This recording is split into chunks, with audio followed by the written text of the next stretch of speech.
Well, welcome to the Schusterman Center for Israel Studies, which is an event celebrating 5 new books recently published by members of its faculty.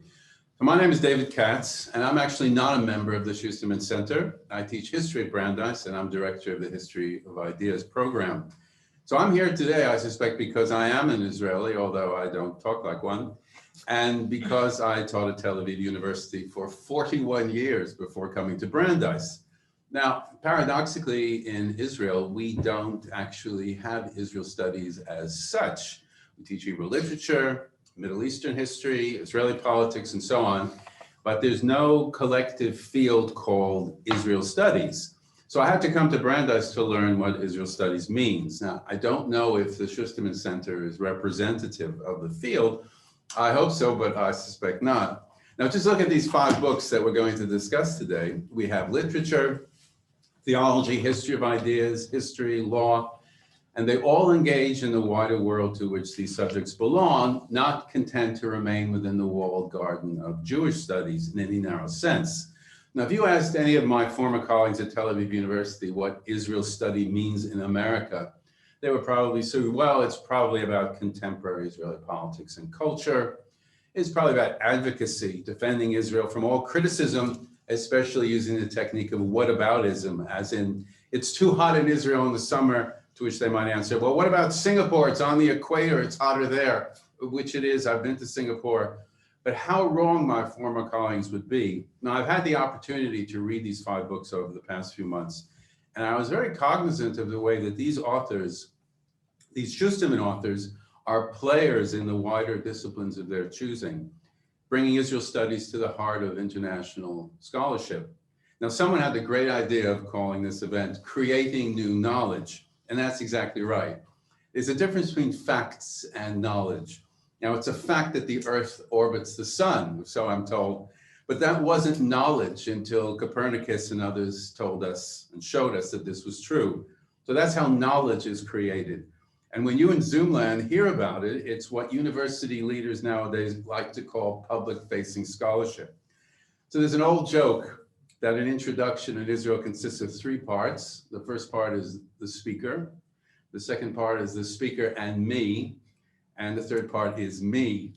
So I've done that in reverse. So let's go back to part 1 and introduce the speakers. Now, our first speaker is Lana Sobel, who's associate professor of modern Hebrew literature here. She holds the Brown Chair in Near Eastern in the Near Eastern and Judaic Studies Department, henceforth to be known as Magnes, and is core faculty at the Department of Women's, Gender, and Sexuality Studies at Brandeis University. I have to say she's also the product BA/MA of Tel Aviv University, although PhD NYU. Now, her first book was called The Politics of Trauma, the works of Dalia Ravikovich, and her second extraordinary book, Flesh of My Flesh, Sexual Violence in Modern Hebrew Literature, which was published by SUNY Press. Now, she's now working on a book project entitled The Unchosen Body, Disability Culture in Israel. And having read this book, there are some stories and interpretations thereof that really stuck with me, and I keep mentioning to other people to the extent that I've become rather boring on the subject. Thank you, David. Thank you, David, for the introduction. Henry Pekelmann was born in 1903 in Russia and immigrated to Palestine in 1922. In 1935, she self-published in Hebrew her autobiography, The Life of a Worker in Her Homeland, Kaye Poelet Ba'aretz. Unlike her fellow pioneers who praise and glorify the act of pioneering, Pekelmann's autobiography tells about her rape in the fall of 1924. While describing the rape, Pekelmann does not use words, but rather attempts to denote this violence with punctuation, using 2 lines of hyphens. And I'm quoting, "I wanted to leave the room, but Yerucham held me tightly. A war broke out between us until I hit my head hard and fell to the floor. I do not remember anything more." 81 years after the publication of those lines, Rotem Elisha, who was raped at the age of 12, was chosen as one of the torchbearers at the 2016 torch lighting ceremony, Tekes Adlakat HaMesuot, that marks the end of Israel's Memorial Day and the beginning of Independence Day. Choosing a survivor of sexual abuse for a national event is in itself an important testament to the ways in which survivors and activists influence Israeli society. And indeed, recent years have seen the emergence of more survivors of gender-based violence, giving a public voice on these issues. The huge gap between Pekelmann's two lines of hyphens that do not describe the rape and Rotem Elisha's public appearance raises questions about the changes that took place in Israeli culture. Does this difference signify progress? And if so, what is the nature of that progress? Focusing on gender-based violence, we might understand Pekelmann's case as a typical case of silencing a testimony about sexual violence, and the participation of Rotem Elisha in the national ceremony as an example of the recent increase in awareness about sexual assault and rape. However, this narrative of silence about sexual violence in mandatory Palestine versus openness toward the issue in the state of Israel oversimplifies things. If, in addition to gender, we also add the national dimension to the analysis, then we get a picture that actually disrupts this simple arc of progressive improvement. In this context, it is interesting to reconsider Rotem Elisha's involvement in the 2016 torch lightening ceremony. Her lightening of the torch creates a symbolic parallel between a woman who survived sexual violence as a child and the state of Israel that grew out of difficulties and losses. This parallel unconsciously preserves a national sense of victimhood and the self-perception of Jewish Israelis as having moved from the position of victims to being a state of survivors. But more significantly, the violence Rotem Elisha experienced being put on public display emphasizes the randomness, not just of the evil she personally experienced, but supposedly of any evil, thus divorcing such things from their political context during a fixedly political event at the central ceremony of Israel's Independence Day. In other words, the presence of a survivor of sexual violence at a state event enables, perhaps in a paradoxical way, to silence the connection between sexual violence and the Israeli occupation. One might find it ironic that almost a century after writers such as Henya Pekelmann, Rivka Alper, and Shoshana Shababo exposed the unspoken connection between Zionist ideology and violence against women, a survivor's status and experiences would be used to smooth over or cover up similar connections. I'm pairing here a Jewish pioneer from the beginning of the 20th century and an Israeli woman at Israel's independence celebration in 2016 to illustrate what seems to me to be central to Israel studies today. In other words, I wave together questions of gender, nationalism, violence, and resilience in order to claim that current academic research that relates to Israel studies can no longer rely on one-dimensional research.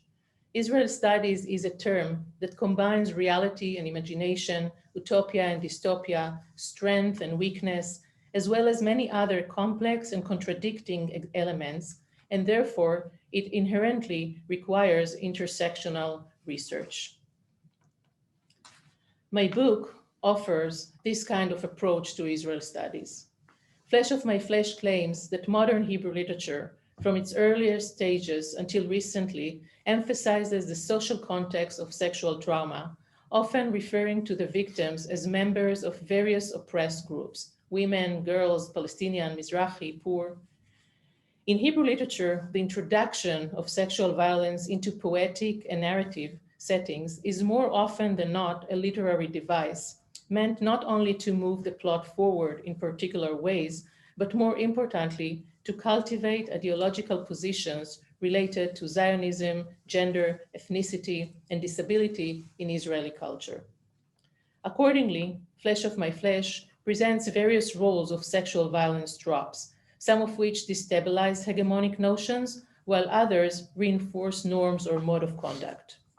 Accordingly, through discussions about Hebrew representations of prostitution, as well as examinations of sexual relations between wounded soldiers and their caregivers, the book shows how sexual violence is used as a rhetorical tool to construct Jewish and Israeli heterosexual masculinity. By attending to Hebrew Sephardi literature, it explores the relationship between sexual violence and the establishment of Mizrahi femininity. And while reading memoirs of incest survivors, the book examines the therapeutic effects of writing and shows the intersects of survivors in a social dialogue. And while reading contemporary poetry, it explores the poetic processing of sexual trauma. The book thus exposes the Gordian knot of gender-based violence and the intersects of heteronormativity, nationalism, racism, and ableism. It highlights the importance of examining the overlap between individual and cultural oppression, and therefore exposes the social norms and mechanisms that enable, and at times encourages, sexual violence. Though each story of gender-based violence is singular and unique, Hebrew literature insists on framing and understanding sexual violence as collectively emblematic. The connection between the experiences of individuals and the experiences of the collective has always been at the center of Israel's studies. What is changing is not only our choice to listen to voices that were previously silenced, but especially the field's willingness to contain tensions and contradictions in the mapping of privilege and oppression. The intersection of various axes of identity allows one to address the complexities that slip away when focusing only on one identity aspect. New research in Israel studies is evolving in different directions that underline various points on the spectrum of power relationship, thereby highlighting multiple experiences of oppression and privilege. Toward the end of my remarks, I want to return to Henya Pekelmann's 2 lines of hyphens, and to emphasize that although the rape is not marked by words, it remains as a concrete and material presence in the text. It is not a verbal presence, but it is a space that resists the elimination and exclusion of the violent act. The 2 lines of hyphens are not to be understood as silence. If anything, we might think about them as acting out the insufficiency of language to express the traumatic event. For years, I was hunted by Henya Pekelmann's hyphens, lost between the dashes. This is why I like to think about my book as a way to turn her punctuation as communication into a rich textual space that enables us to examine poetic and social possibilities of action in relation to gender-based violence. I suppose then that what I am trying to say is that for me, if we want the field of Israel studies to be meaningful, we should all not only read what is written, but also boldly delve into the cultural, emotional, and political spaces between the hyphens. Thank you. Well, thank you very much, Professor Sobel. Our next speaker is Professor Alexander Kaye, who holds the Stoll Chair of Israel Studies and is an assistant professor in Negis, Near Eastern and Judaic Studies at Brandeis. He has a BA, an MA, and an MPhil from the University of Cambridge, the real Cambridge, and a PhD from Columbia University. Now, the book we'll hear about today is an extraordinary book called The Invention of Jewish Theocracy, The Struggle for Legal Authority in Modern Israel, which is really a kind of a study of the history of law, intellectual history, about the people who argued and opposed the idea that Israel should be governed by halakha. Alex joins us today from Cambridge, Massachusetts, snowy Cambridge. He couldn't get away from Cambridge and still insists on being in a place with that name. Alex. Thank you so much, David. It's really a tremendous pleasure to be here next to my esteemed colleagues. As David said, one of the wonderful things about being at Brandeis and at the Schusterman Center in particular is not just to research and write about Israel studies, but to do so in an environment where so many of the faculty are doing so in these really inventive and new ways, and particularly in ways that are in conversation with so many other fields in the academy. And I'll give you a brief summary of my book and a short overview of some of the ways that my own work is in conversation with some of those other fields. So as David mentioned, my book is about the way that a group of Orthodox Jewish Zionists, mostly rabbis, but not all of them were rabbis, set about in the 1940s and 50s, trying to make sure that the then new state of Israel would be run and governed exclusively by halakha. In other words, they wanted the law of the state of Israel to be Orthodox Jewish law, not to be influenced by Jewish law, or that halakha would have some role in the state of Israel, but for the law of the state of Israel to be halakha. And in other words, they set about writing law books for the state of Israel. They wanted all of the judges in all of the courts in the state of Israel to have these law books on their shelves. And that's what they wanted the law to be. Now, they failed to achieve this goal to their tremendous disappointment. But as I argue in the book, this ideology and the groundwork that they laid in the 1940s and 50s really was precedent for some of the far more radical right-wing religious ideologies that we see today in the state of Israel, and where it comes to really sort of the more theocratic tendencies of some of the very radical right, religious right, which was not the case of the people that I study in the 1940s and 50s, but the people that I talk about are sort of the gave some of the sort of spiritual heft that the people today, I think, draw upon. Now, that in itself is not a great surprise, but the surprise in my work, I think, is that even though the people that I write about write in the language of sort of rabbinical literature, they quote Maimonides, they quote the Shulchan Aruch when they say, of course, the state of Israel as a Jewish state should be run by halakha, and to many today this doesn't seem like it should be anything to write home about, that Orthodox rabbis will be saying anything like this. But the surprise that I found in my research is that actually this is not an idea that sprouted out of the Jewish tradition in itself. In fact, the Jewish tradition, if you look at the way that Jews have operated Jewish communities for centuries and centuries and centuries, was far more comfortable with what I call in the book, drawing on the language of legal theory, more legally pluralistic governance, which would have had room for, sure, halachic rule in the state of Israel, but alongside other kinds of governance, which would have left room for more secular legal governance as well. And the idea that the halakha should be the exclusive law in the state of Israel actually came not from the Jewish tradition at all, but, and this is the big surprise, from modern European jurisprudence. In other words, these Orthodox rabbis were getting the idea that the state of Israel should be run exclusively by halakha, not from Jewish sources at all, but actually from British, German, French, Irish legal theory. They were modeling themselves on these modern European Christian legal theorists, and then wrapping up that legal theory in rabbinical language and presenting it as a Jewish ideology, and in fact presenting it not just as Jewish ideology, but as a Jewish ideology that repudiated this kind of quote unquote foreign modern non-Jewish stuff that they were trying to push away.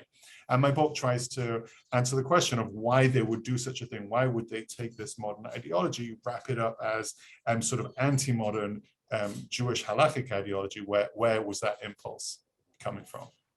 That's the question that my book tries to answer. Now, what fields is my book in conversation with? Of course, it's in conversation with Jewish studies and the history of halakha and all of that kind of thing. But as David said, it's in conversation with fields sort of outside of Jewish studies and even outside of the history of Israel, sort of narrowly construed. Really, where I come from in my sort of earliest roots of my my development as a historian is a historian of political thought. And my earliest training was in the University of Cambridge, and I studied with people like Quentin Skinner, who was known really for his study of people like Machiavelli and Hobbes, and really founded a school there, a school that studied these really European Christian thinkers with a particular kind of methodology that came to be known as the Cambridge School. And really the way that this methodology is all about close reading and close contextual reading. So the methodology is all about looking for very subtle changes in the meaning of words, appreciating that everything is written in a context. So you don't just look at a text without appreciating that everything is written in response to other texts around it, and recognizing that things are not written in vacuums.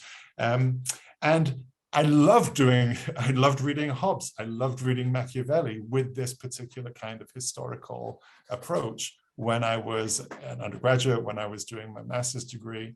And at a certain point, I realized that it was possible to apply these same kinds of methods also to rabbinical literature and the history of the figures that I write about in my book.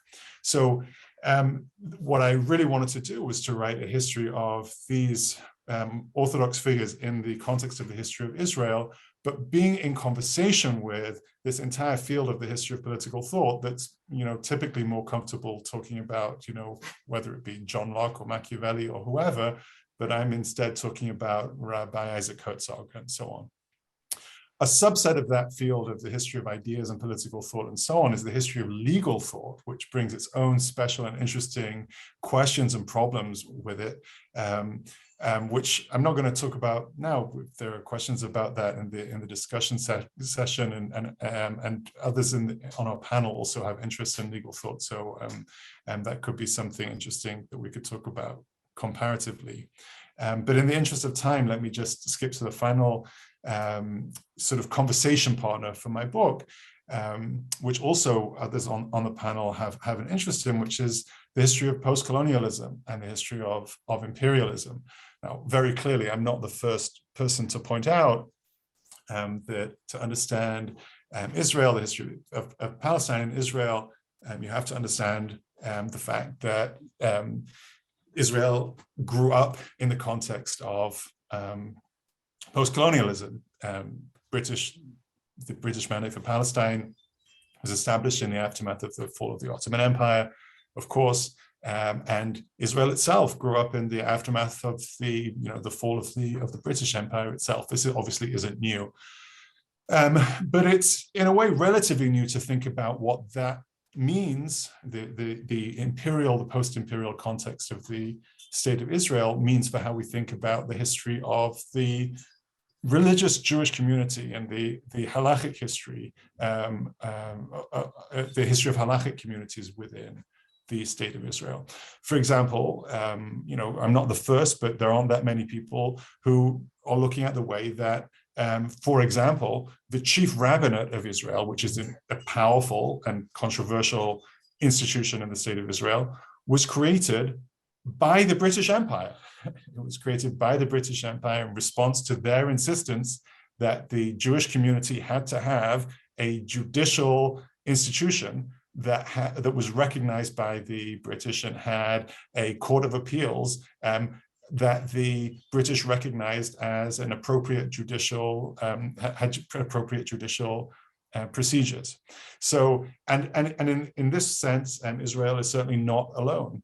In the aftermath of the Ottoman Empire, there were many countries created, all of which had these new dynamics of the way that politics and religion clashed, and in new, creative, sometimes dangerous and violent ways to produce these new communities that use politics and religion to produce new ways of engaging both internally and with the Western world to make these new ideas and ideologies. And understanding both secular and religious communities in Israel in that context, I think, is an extremely fruitful way to look at the state of Israel today. Thank you very much, Alex. Moving along to our third speaker, Professor Yuval Evri, who is Assistant Professor of Near Eastern and Judaic Studies, Magnes, and holds the Ocuin Chair in Ottoman, Mizrahi, and Sephardic Jewish Studies. He also is a product of Tel Aviv University, where he took his PhD. We'll draw a veil over his first two degrees at the Hebrew University. Had a number of extremely distinguished postdocs at the Institute of Advanced Studies in Berlin. He was a postdoctoral fellow at the School of Oriental and African Studies, SOAS, University of London. He was at the Katz Center, No Relation, for Advanced Judaic Studies in the University of Pennsylvania, and had a Leverhulme Early Career Fellowship at King's College London. And he comes to us this year. He wrote this really interesting book called, in Hebrew, which will be published in English, hopefully, B'mehera b'yameinu, Return to Al-Andalus, Disputes over Sephardic Culture and Identity between Arabic and Hebrew, published by the prestigious Magnes Press in 2020. And I have to say that, unlike most books written in Israeli academic Hebrew, this book is very clearly written, very nice. I also want to say one last thing. When Yuval came to Brandeis, I had a sort of angry letter from a former provost of Tel Aviv University who said, I don't understand, you're going to steal all our good people now? It wasn't talking about me, I think. Yes, Professor Evri. Thank you very much, David, for this generous introduction. I'm really glad to be here and have the opportunity to discuss my book in relation and to my colleagues' important books and in conversation with them. I will present my book briefly, and then I will present some general thoughts and questions regarding the connection between my books to the study of Israel studies. So my book takes us back in time to the turn of the 20th century. This was a formative period in modern Jewish history and the history of Israel-Palestine. It was a period of shifting imperial orders and a time of emerging national movement. It is also considered as the zero moment or the starting moment of the Israeli-Palestinian conflict in Palestine, Israel. Those formative political and social events are the background of my book.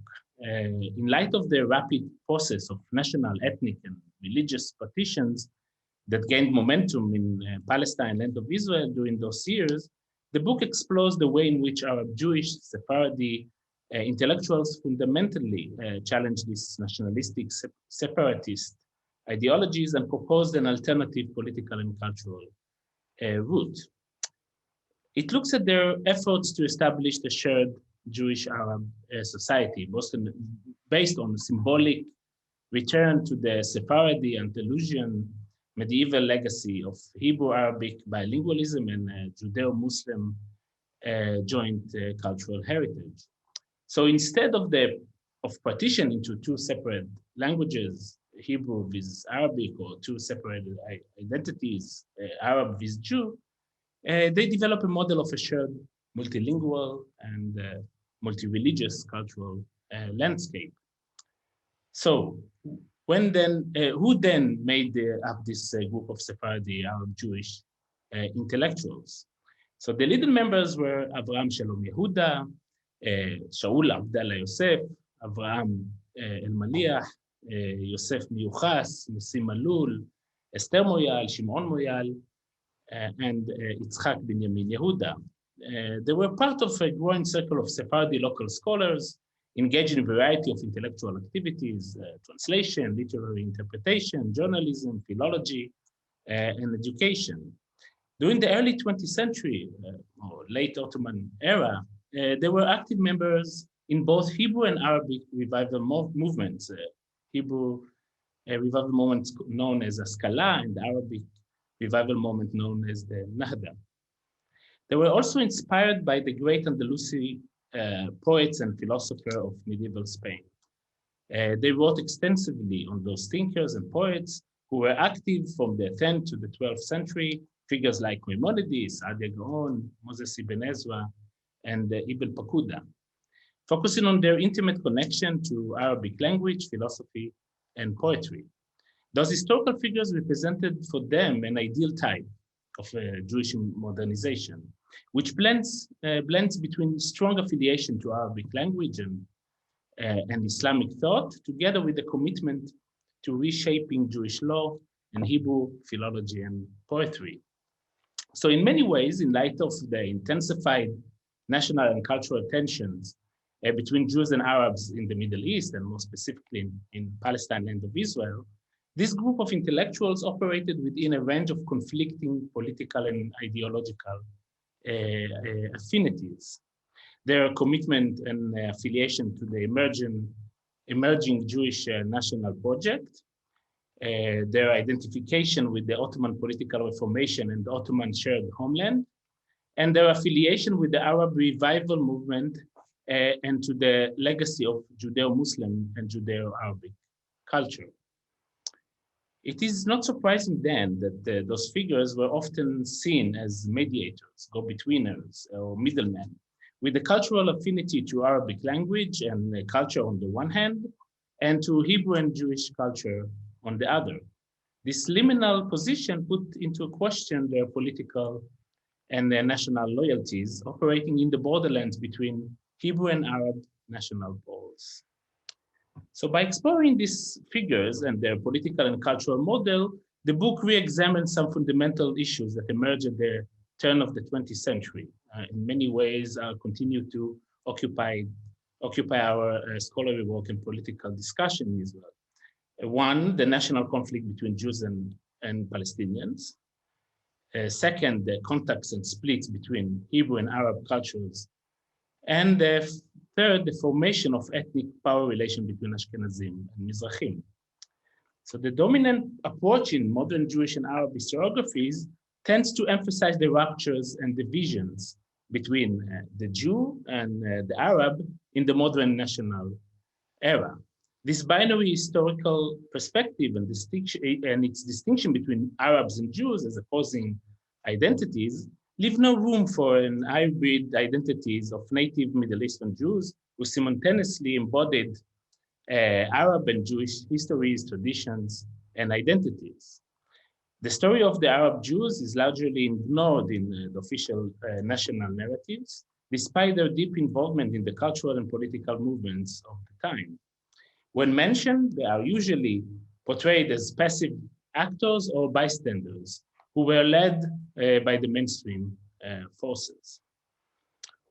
One of the aims of this book is to position Arab Jewish thought and culture at the forefront of the scholarly discourse on modern history of Israel and Palestine, highlighting possibilities that were marginalized and forgotten, focusing on the Arab Jewish perspective, I argue in my book, enable us to engage with the history of Israel-Palestine through the lenses of the contact zones and the borderlands, and transcending the national perspective, which is based on binary divisions between languages, identities, territories, and traditions.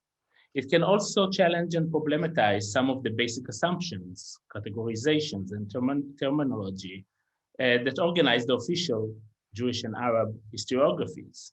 It problematized the clear-cut separation between Jews and Arabs, Hebrew and Arabic, Israel and the Middle East, West and East, that are placed at the core of the official political and historical discourse.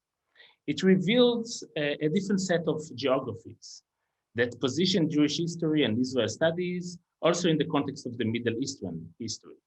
Instead of imagining purified national territories and societies with clear-cut lines, it draws a different map with thick borderlands, which represents complex and intertwined cultural, geographical connections. It also helps us identify cultural and political visions that emerge at the time, but were negated, marginalized, and forgotten. To trace episodes of resistance, disruption, and dispute that appeared during these crucial moments but vanished from the official historical narrative. So this brings me back to the question of location of my book in the larger framework of Israel studies. During my work on this book, I had, it provoked many questions about the boundaries and the framework of our field. I will start with the question of geography, because in the base of our conception of Israel studies, there is an imagination of maybe Israel as a nation state, the boundaries of Israel as a nation state. So how can we do a research go beyond historically, beyond or before Israel to the time that Israel wasn't a formative place or a nation state before 48, and how can we explore imagination of different kind of geography that was being discussed during that time with intellectuals and actors and political participation. So people that thought about this space that won't be a national state, that is what happened to be in Israel, what we call Israel. So how can we address this kind of questions of geography outside of this kind of a framework? Definitely going back to the question that Alex raised about the empire and nation state, thinking outside of this kind of a national prism into a transnational and imperial views, but also in the context of the Middle East and the larger Middle East and the Ottoman context of the Ottoman Empire that usually has been neglected in our field. I think it's neglected in most of the national historiographies of the Middle East, but now there is interesting return to it. So the question of how we think about geography outside the setting of Israel and the nation state imagination. Then it comes the other question that's in many ways connected to it, is the question of naming. What's the name of the place? How we use naming of places, of identities, of historical events is quite important in any historical research, definitely in this kind of a contested historical area of study. One of the first, of course, questions that are rising, are we calling the place Israel, Israel-Palestine, land of Israel, only Palestine? The question of the name and naming is very, very important. I think that part of the things that come out of my research is to be able to include multiplicity of naming at the same time. Most of the actors that I was working on in the early 20th century use different kind of naming, and naming are changing. And the name of the place that we call Israel-Palestine used to have the name of Bilad el-Sham or Greater Syria, part of the Ottoman Empire. When you say land, partly meant Ottoman Empire. So to be able to use naming in different kind of multiplicity. The same will say about names of identities.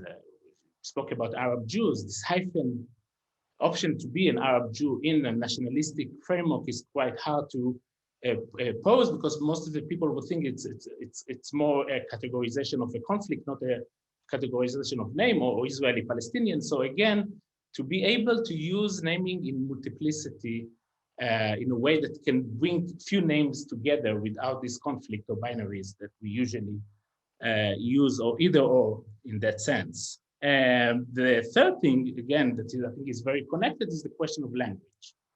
Another thing that happens in our, again, tendency or nationalistic tendency to look at the past, we usually look at it taking for granted the separation between Arabic and Hebrew as different linguistic forms and as different linguistic markers. So usually Arabic will be connected to Palestinian Muslim and to Palestine, and Hebrew will be connected to Jewish and to Israel.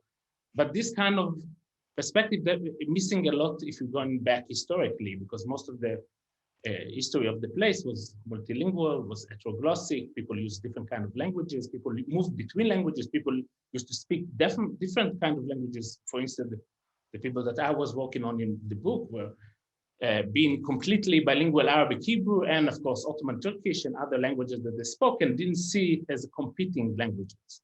So how can we use our thinking about our framework or tools of analysis without being dominated by this kind of monolingual view of linguistic division. And it's going, of course, along with the question of how we train people, how we research the history, what kind of archive we use, what kind of linguistic abilities students need to investigate Israel, Palestine, or the history of Israel, and so on and so forth. I would want to just. I had another point about the national and imperial prism. I think that Alex brought it about, so I'll maybe pass and finish by doing that. Thank you very much. Very much. So our next speaker is Professor Yuval, who's professor in the Department of Near East and Judaic Studies, Magnes. He studied at Yeshiva College, Yeshivat Har Etzion, graduated from Yale Law School, where he was an editor of the Law Review, and then completed his PhD in religion at Harvard. He did not go to medical school, however, unfortunately. Actually, fortunately for anyone who might would have completed everything. He then worked in Washington as aide to Senators Bob Kerrey and Al Gore, and then served in the Clinton administration as special advisor in the State Department's Human Rights Bureau. Now, he wrote a very well-known and prestigious book, biography of Rav Kook, which is published in Yale University's series on Jewish biographies, which has now come out in Hebrew. And his latest book is again talking about Rav Kook, but in much greater detail and a special emphasis on the text and the theology, which is towards the mystical experience of modernity, the making of Rav Kook, 1865 to 1904. Professor Mirsky. Thank you. So thank you, David, and thank you, everyone. It's wonderful to be here. And like Alex was saying, part of what makes it so much fun to be at the Schusterman Center isn't just remarkably friendly colleagues. Sometimes colleagues from other universities will come to visit and see how nice everyone is here. And they'll say, wow, it's really nice. This can't be a good university. And then we think together. And so much when Israel studies, whatever it is, right? These categories aren't graven in the sky. Israel studies is what we make of it.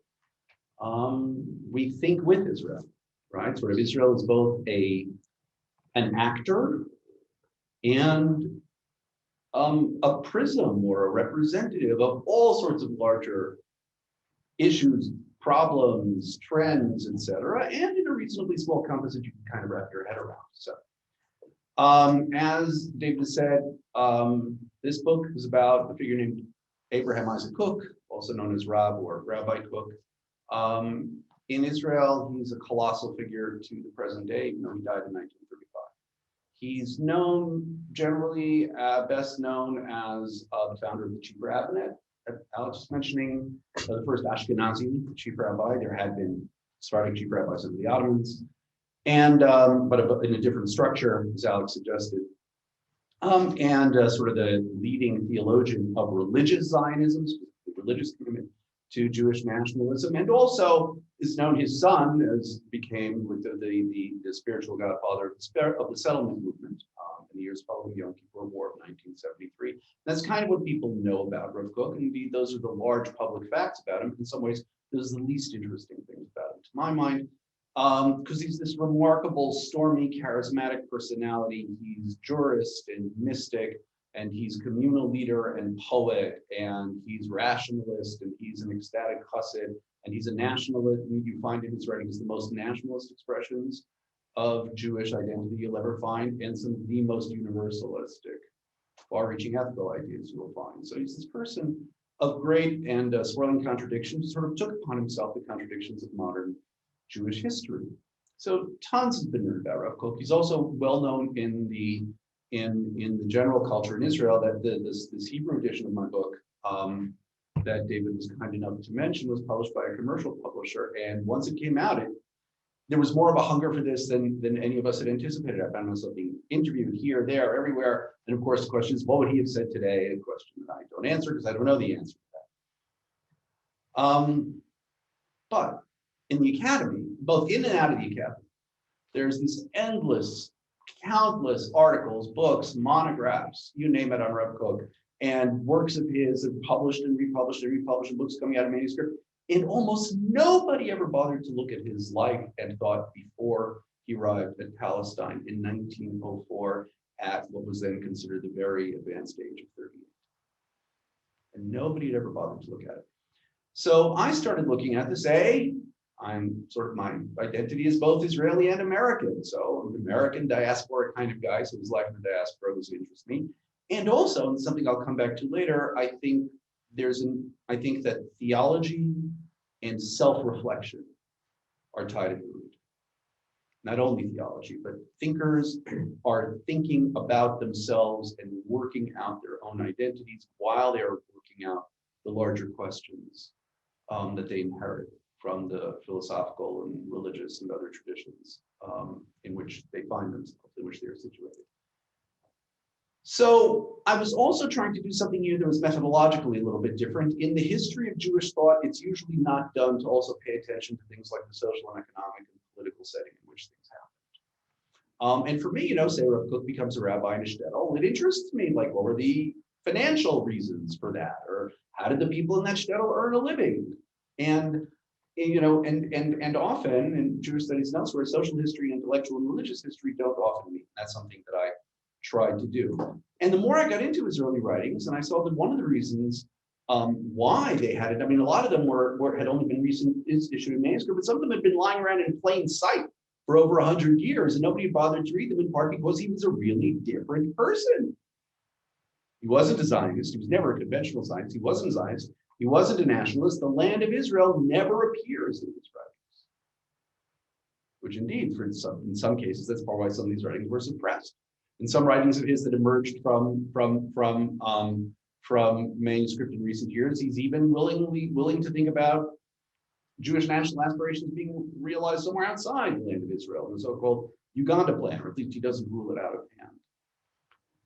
Now, eventually things change, right? And he becomes much more of what we call a romantic nationalist when he arrives. But how does he get there, and what processes has he undergone before? And what I discovered was a story that's a very modern story, a story of somebody who starts as a kind of a rationalist type thinker and Talmudist, and I mean, very, very bright and very creative.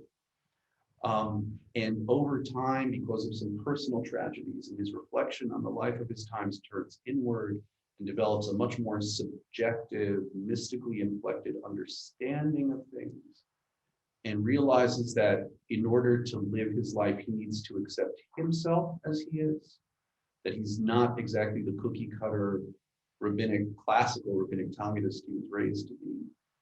And he goes through this process of learning then to accept other people in their differences and to see them as part of a larger tapestry. And he does that very much with the aid of the Jewish mystical tradition of Kabbalah. So what I try to do in the book is also unearth this milieu in which he's raised, these remarkably intense rabbinic intellectuals in late 19th century Europe, who are as engaged with medieval philosophy as they are with modern philosophy. And also I unearthed, with the help of many other scholars, mystical traditions that had nothing to do with Hasidism, but were very influential on him, and their deeper connections with currents of modern philosophy. There's certain quests for being and how truth comes to emerge gradually over time, and how the world is working towards resolution. And you see these Jewish thinkers and these modern philosophers working out these same questions. If you trace it back enough, you see a lot of them are working out of the same text or the same basic problems. So this is one at the same time, very much a story about somebody living in a certain time, in a certain place, and reacting to certain questions and issues. And also somebody who's working through things that emerge from a very, very long duration.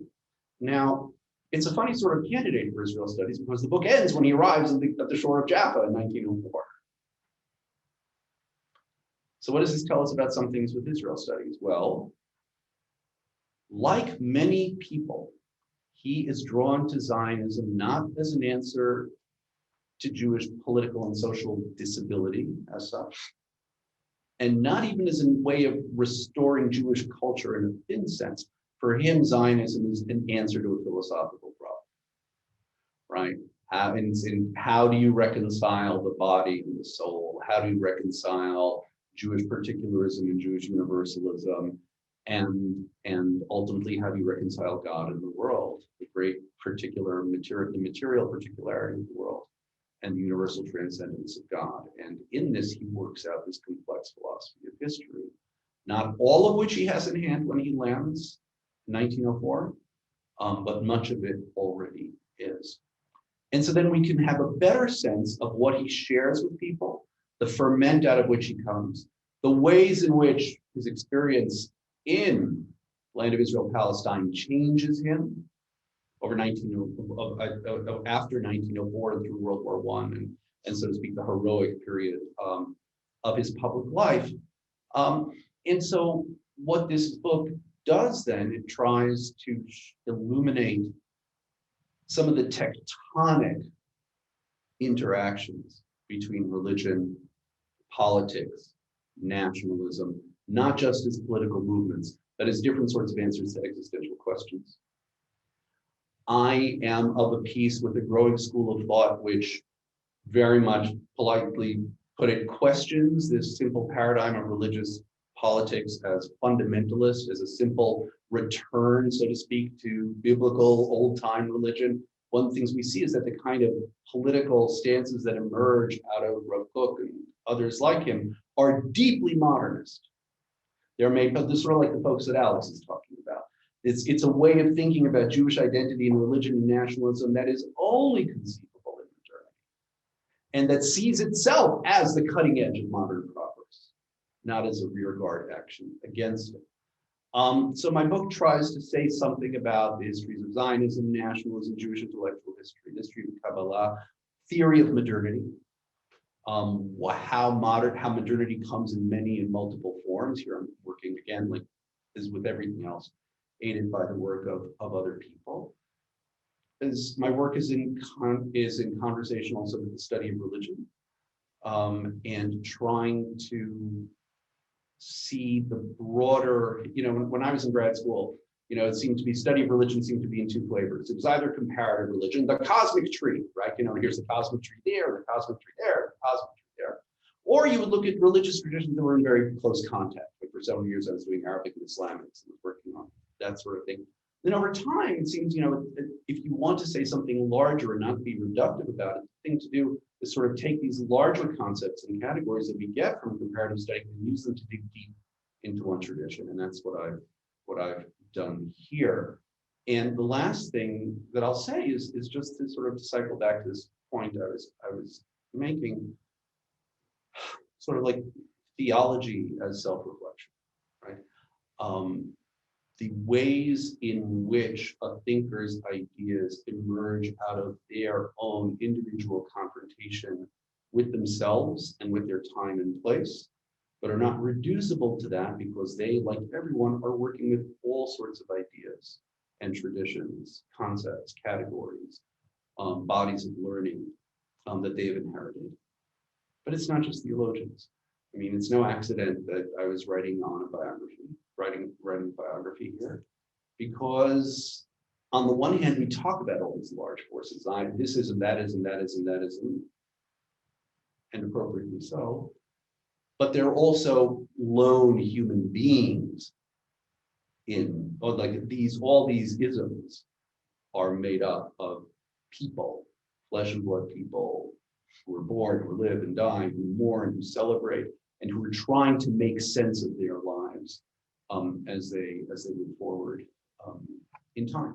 So that's part of that's in a nutshell some of what I was trying to do. Thank you very much. So our last speaker is Professor Jonathan Sarno, the man who needs no introduction, which is why I will introduce him. He's a Brown Professor of American Jewish History, and he is in fact the director of this Schusterman Center for Israel Studies. He's also a university professor, which is a very exalted rank. His picture hangs in the faculty club, and he gets his own parking space.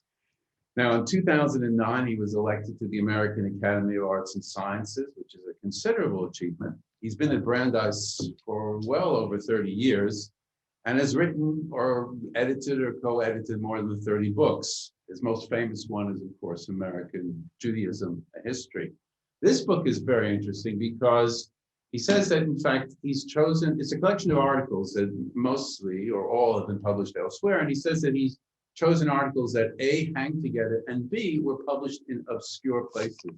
And that's not quite the word, because if there's anyone who is a public-facing intellectual, it's Professor Sarno, whose work appears in newspapers and magazines and elsewhere on all kinds of subjects related to American Jewish history and life. And the great thing about having this in a book is that these things just don't disappear. I don't know if the New York Times is an obscure publication, but the fact that it's in a book now means it will live forever. So thank you, and we'll hear more about the book.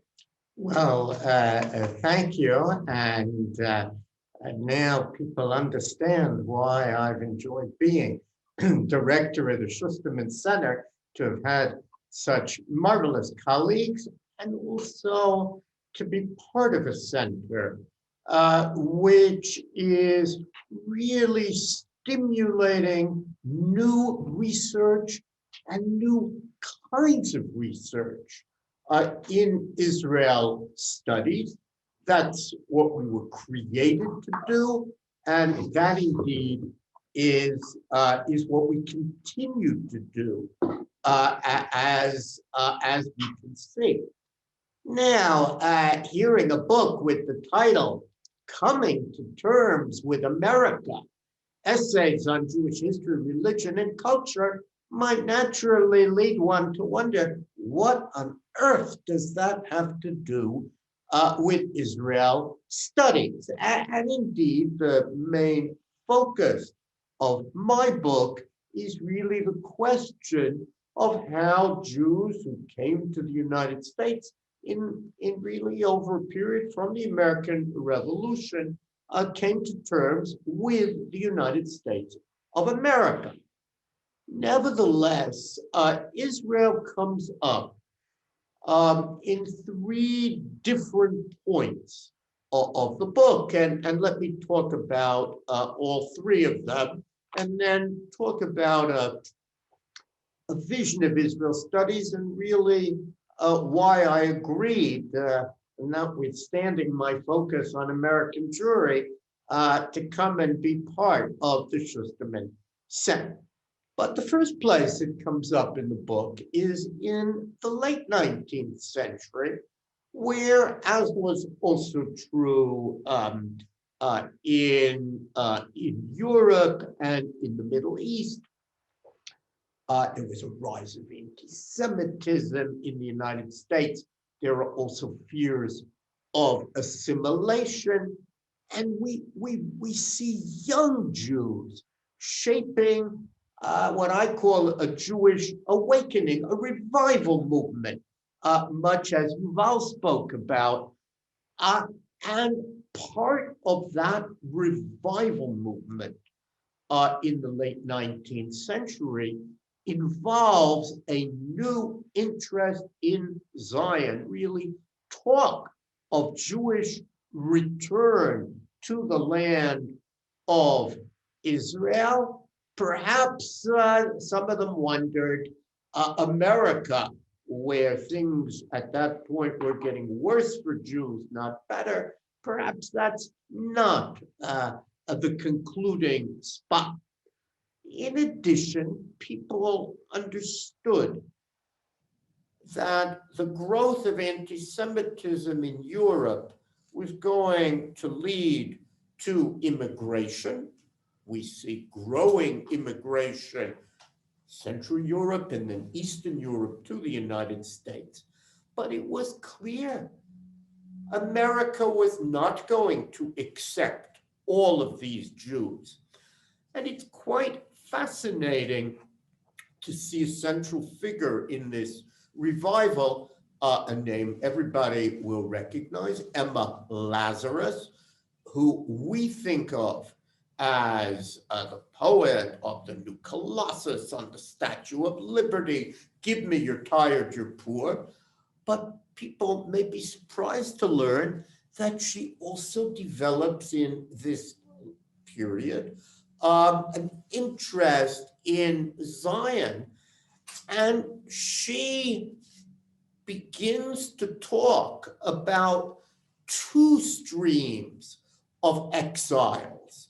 one, in her words, rushing homeward to the land of Israel, and the other, in her words, sunward to America.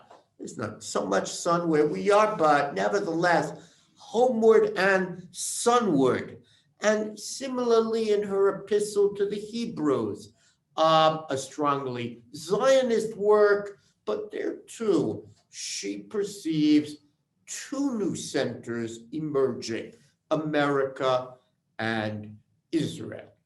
So that's the first point where it comes up. Second place where it comes up is where I talk about Jewish scholarship in America, really the birth of Jewish scholarship at the end of the 19th and then in the 20th century, famously, the coming of Solomon Schechter, the growth of Jewish scholarship at the Jewish Theological Seminary. But then it became clear to me that with the opening of the Hebrew University in Jerusalem in 1925 and the emergence of Jerusalem as another great Jewish scholarly cultural center, that American Jewish scholarship in some ways is reshaped.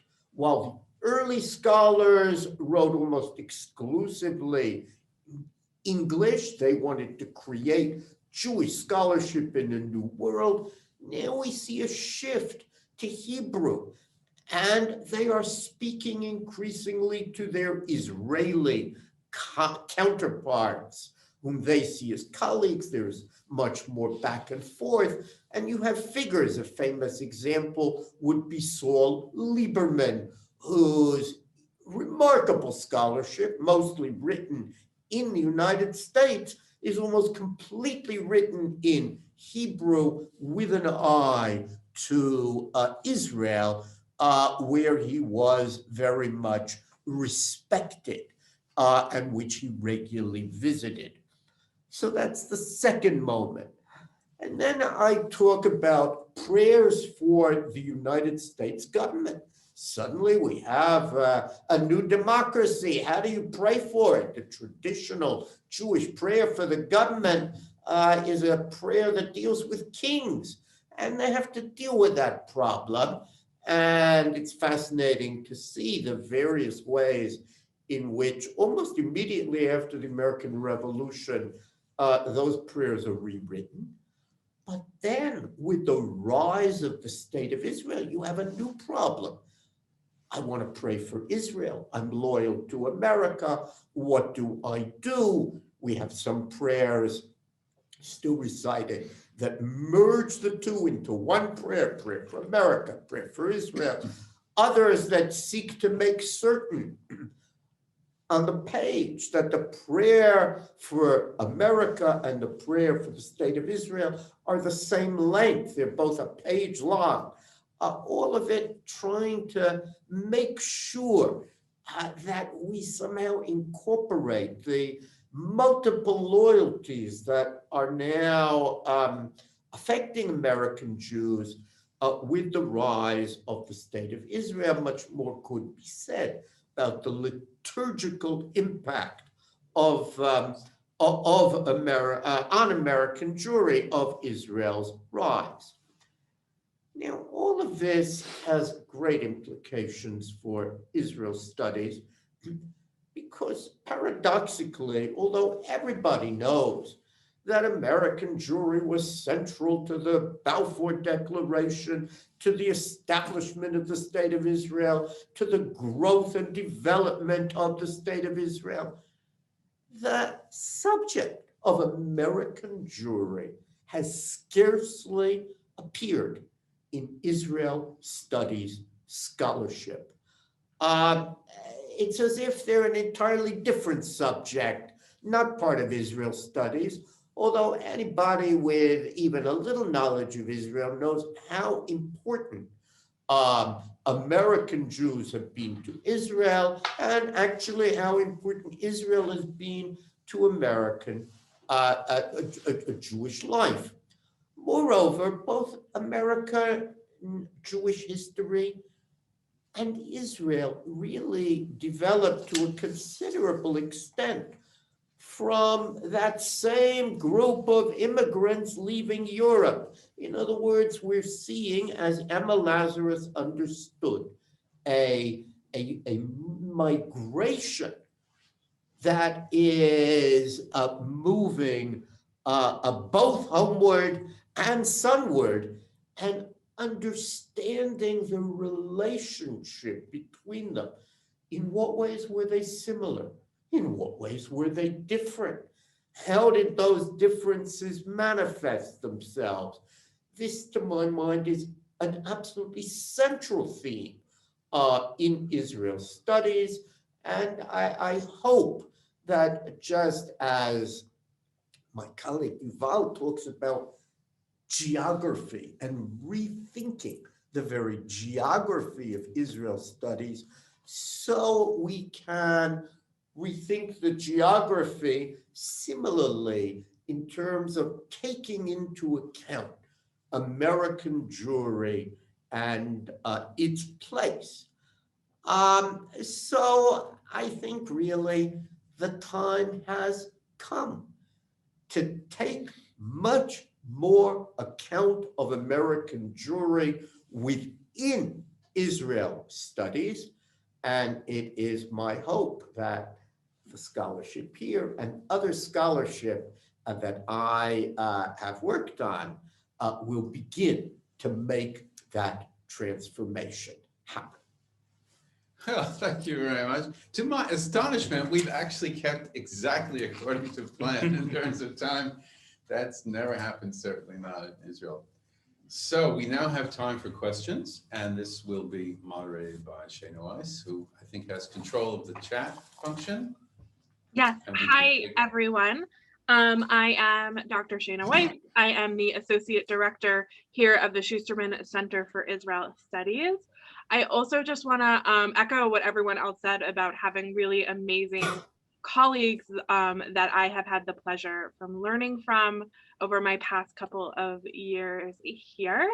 I wanted to start with another sort of framing question. And that's, you know, when I was listening to this conversation, I was thinking of an article from 2010 by Asaf Lachevsky. I assume a lot of you know it, where he talks about a post-Zionist historiography. You know, I recommend that you read the whole article, but he talks about, to state his, you know, argument, that the first wave is sort of this more nationalist, for lack of better terms, pro-Israel wave of historiography, very statist. The second wave is revisionist or post-Zionist, seeking to undo the myths of Israeli nationalism. And then the third is somewhere in between, but also interested in new subjects. I just want to read one line. He says, it's interested in mentalities, rituals, mannerisms. He goes on and on. The ideas of housewives and lawyers and nurses, but not the politician and not the soldier and not the general. So it's been about 10 years since that article was published. And I don't want to risk the notion of raising a post-Zionism, Zionist historiography, because, you know, ein ledavar sof, it will never end. But I'm wondering how you all think about this, especially because think about this with regard to your work in terms of these sort of frameworks.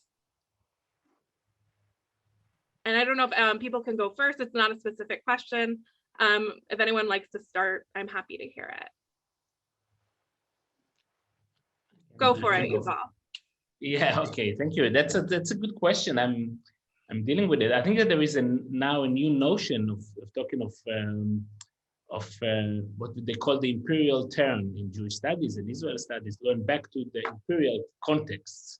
So when we're talking about imperial, it's also thinking, even, you know, Zionism itself was a product of imperial set of imagination and different kind of empires, the Russian Empire and the Habsburgic Empire, and definitely the British Empire, and most importantly, in my case, the Ottoman Empire. And each empire had a different kind of a logic of the logic of the Habsburg Empire is a logic of multiple loyalties and multiple languages and ethnicities, and I think it's very similarly the Ottoman, and to see what kind of political imaginations and visions are coming out of that connection is very interesting, and to see what happened in the transition into a very, very predominant connection between Zionism and the British Empire, that the British Empire brought a different kind of a logic of partition that we can see in different kind of parts of the world, not only in Israel, Palestine, but the partition of different national groups, ethnicities, identities, even different kind of chief rabbinate between Sephardi and Ashkenazi is a British invention in that sense.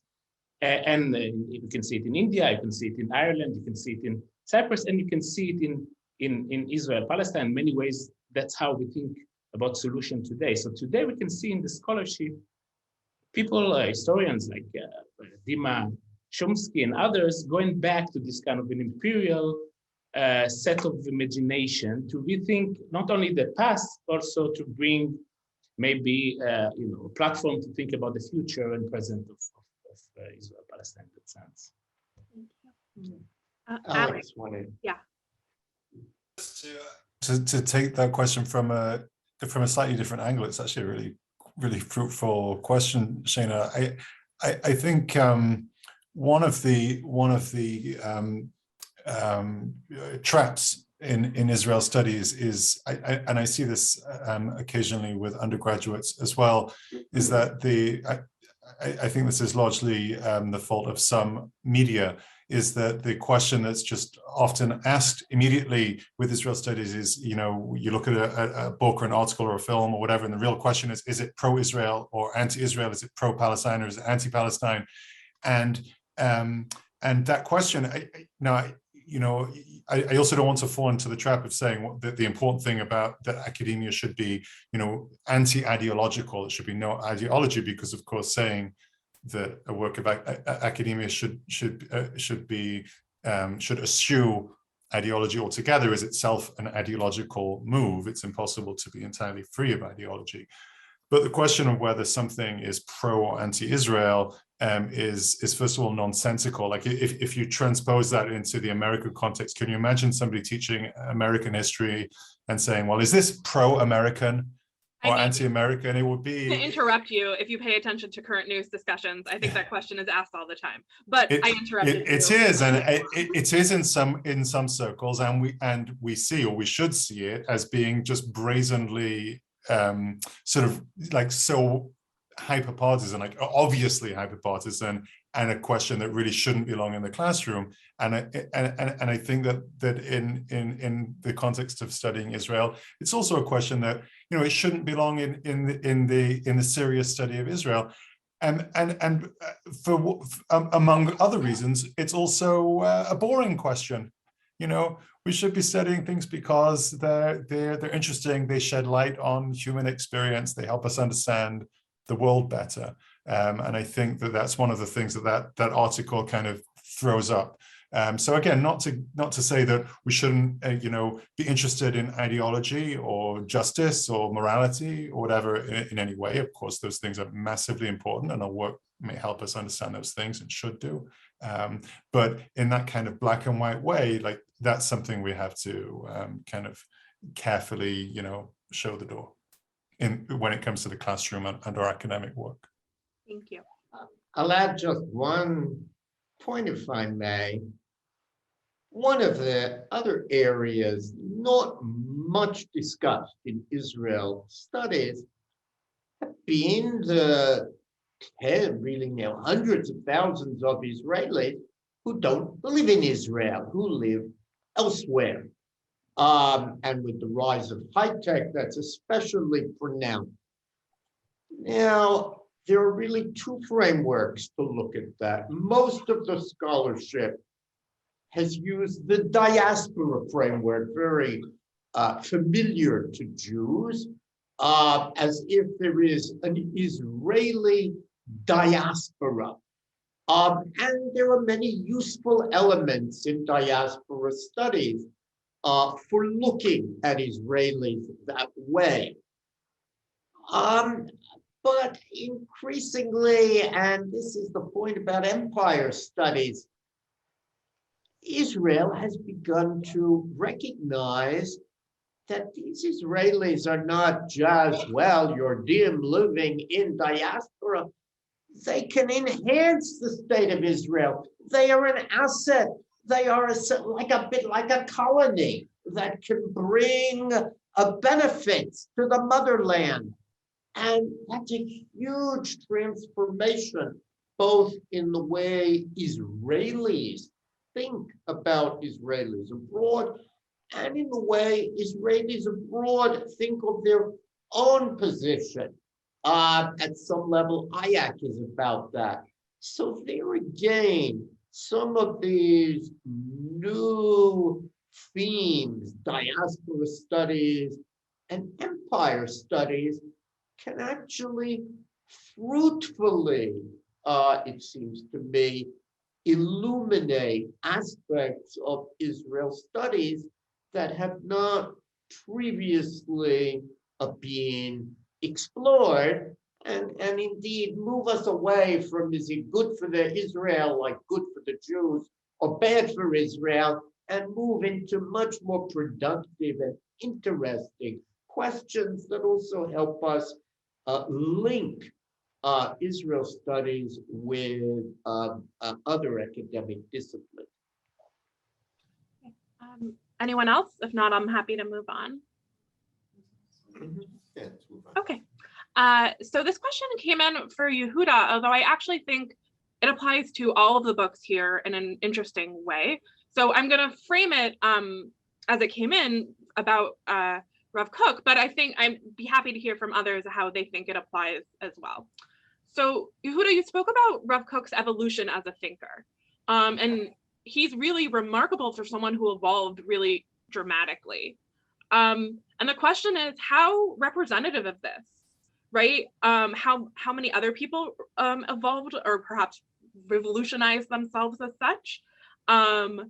Is this, about the ferment of what we call fin de siècle, late 19th, early 20th century, pre-state Palestine, war-torn Europe, right? And of course, asking the essential question of any biography, right? How much of this is endemic to Rav Kook's own personality, which we know he was really a seeker and a searcher, and how much of it was the era to which he belonged.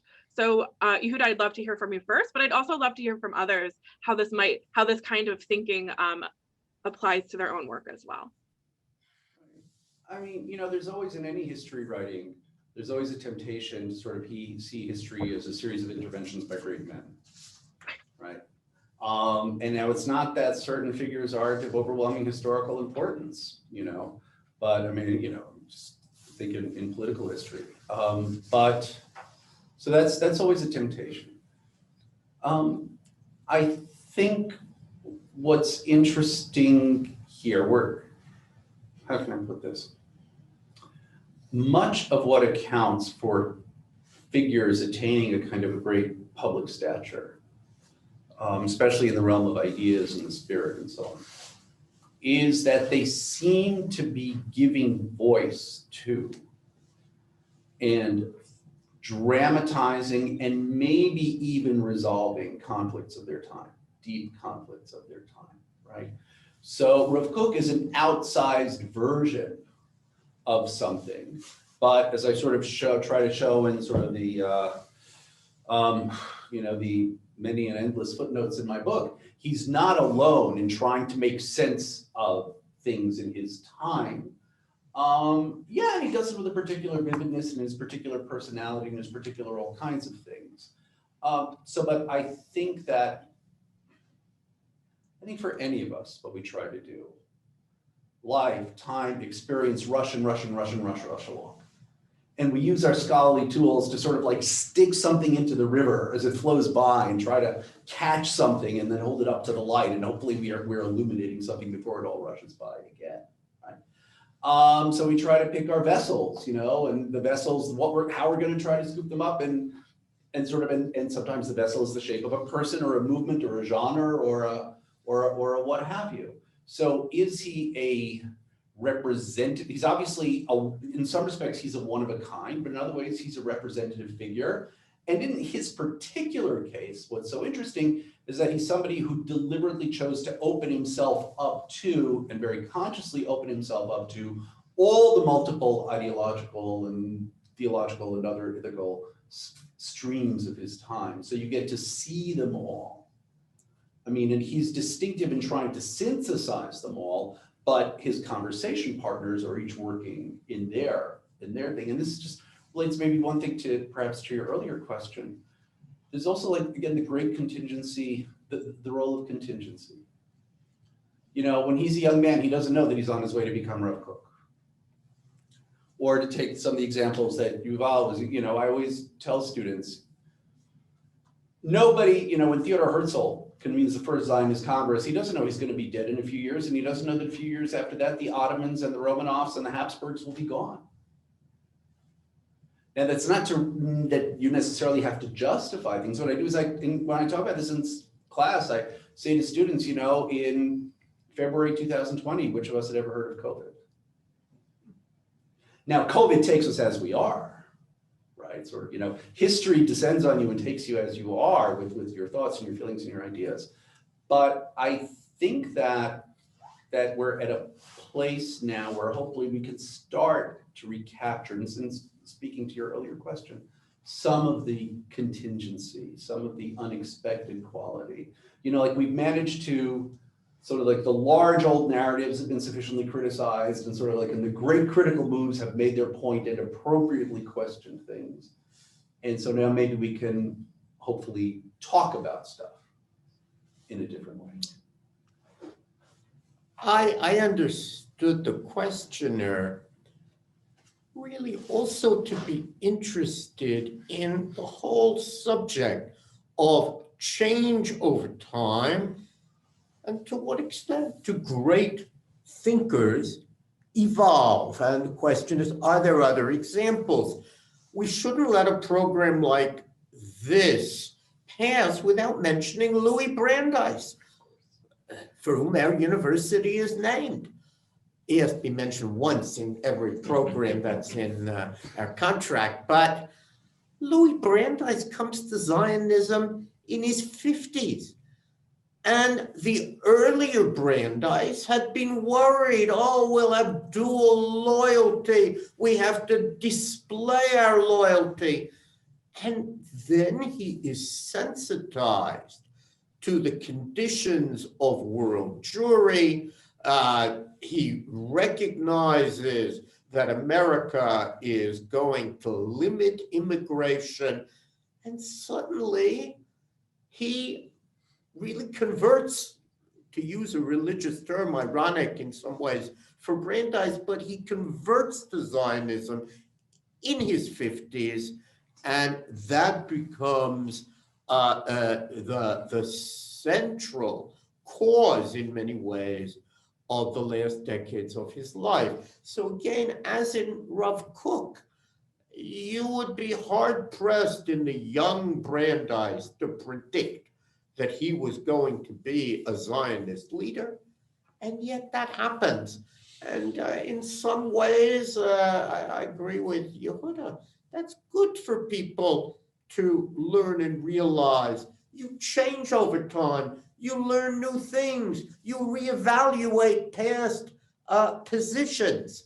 That, to my mind, is what a university should be teaching students to do throughout their lives, and how better to do it than to show them how great figures in the past likewise changed and evolved.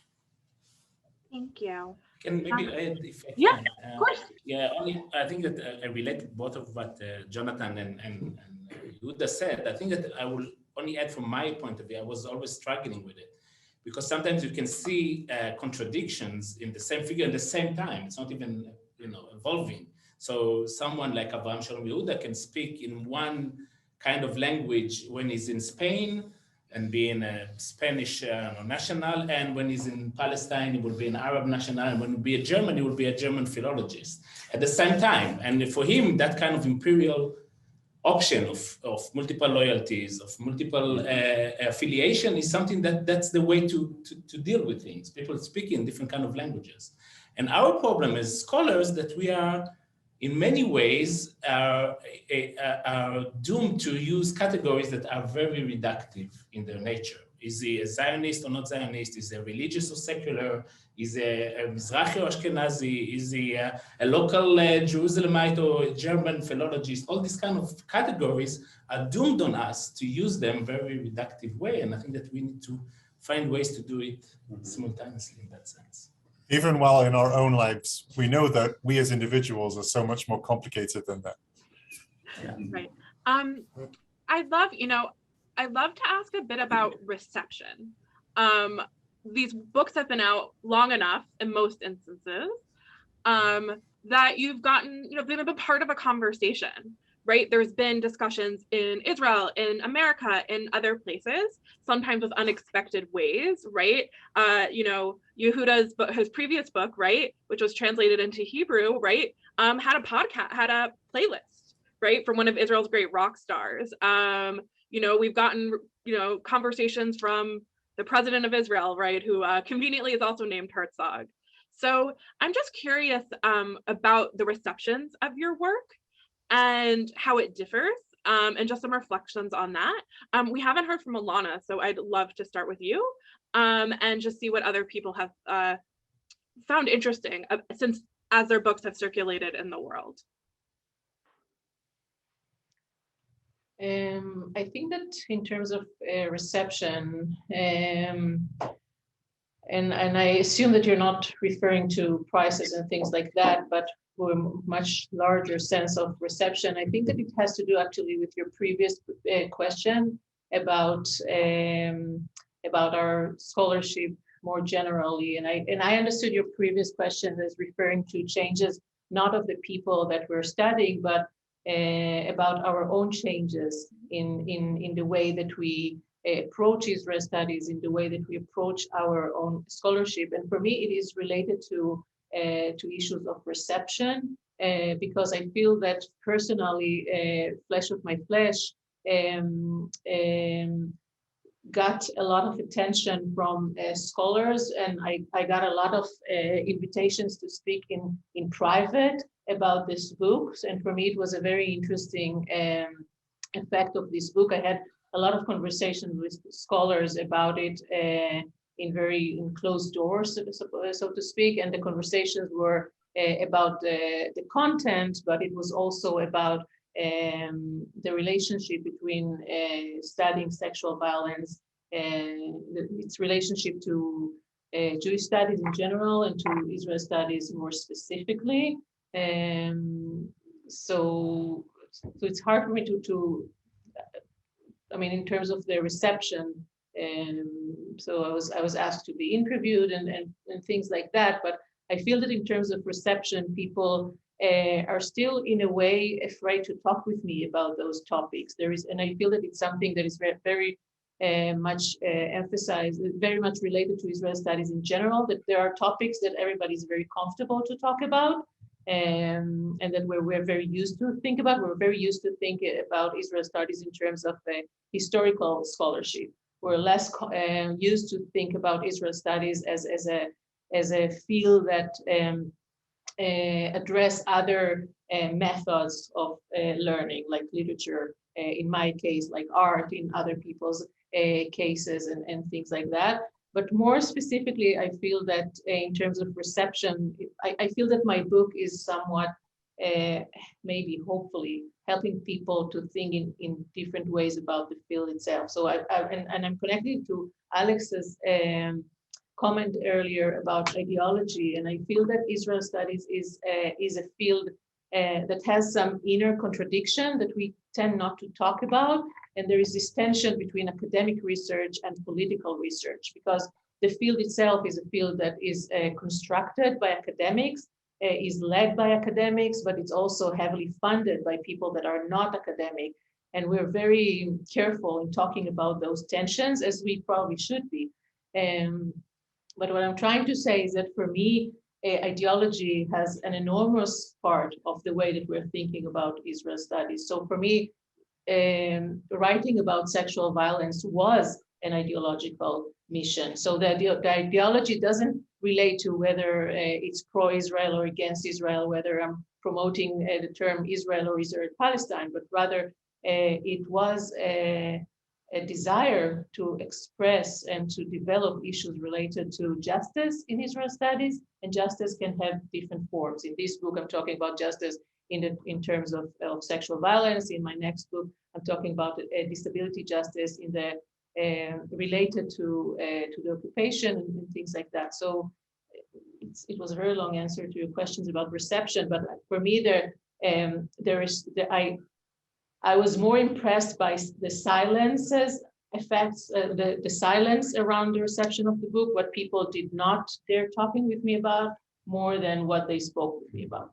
If it makes sense. Well, in keeping with our tradition of keeping to the timetable, we've come to 1:30. So Yeah. I'd like to thank everybody here who participated. And I just want to make it clear that to have 5 serious academic books published in one center in a short period of time is not normal. And perhaps, as I said at the beginning, the Schusterman Center is very atypical for centers of this nature. So thank you, everyone, for participating. Yeah. Thank you, everyone. We look forward to seeing you at our other virtual, other future events, whether virtual or in person, including on Thursday, where we will have a lecture on weed culture in Palestine, Israel. We hope you can join us there. All the details are on our website. Thank you all for today. Thank you.